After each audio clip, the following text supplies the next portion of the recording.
school is a lot of things, but the best way I've heard it described was when our classmate Caitlin said, "Every day is like looking both ways to cross the street, only to get hit by an airplane."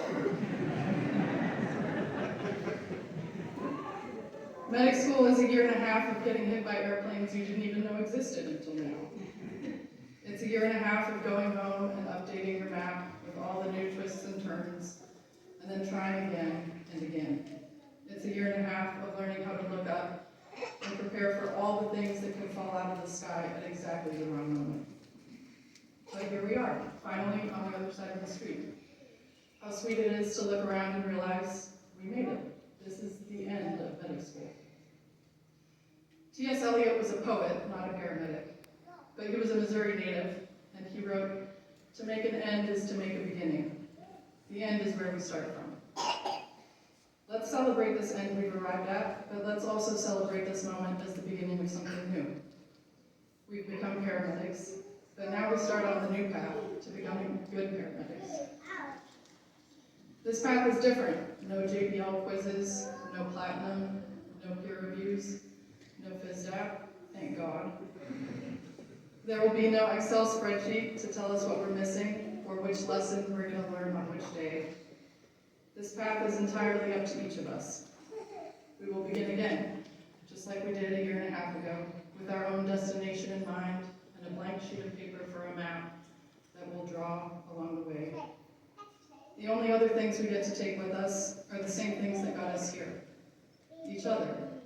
The friends and peers we texted late at night and vented to first thing when we got to class in the morning. The jokes we shared, the ways we managed to laugh at each other and ourselves. The frustration, the disappointment in ourselves that after a day or two shifts into determination and resolve. Our mentors, those further ahead who showed us how they found their way and how to find our own. Generosity, the study guides shared, the time made, the help given. Kindness, shown to others and also to ourselves. The breaks we took, the slack we cut, the times we let ourselves be good enough while we were learning to be better.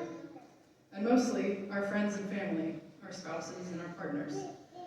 Thank you for all the meals cooked, the children watched, the tears dried, and the hugs given.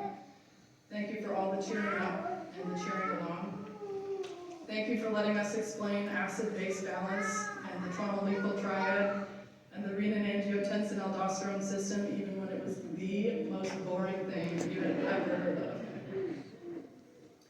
Thank you for reminding us of who we are and why we started and why it all matters. Ernest Hemingway was a paramedic as well as a writer. He learned to write at the Kansas City Star before he left in 1918 to enlist in World War I as an ambulance driver on the Italian front. He rescued many civilians and soldiers before he was badly wounded and sent home.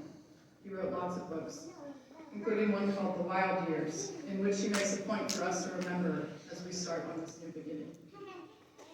We are all apprentices in a craft where no one ever becomes a master. Here's to the way forward, and to the craft of dodging airplanes. Thank you.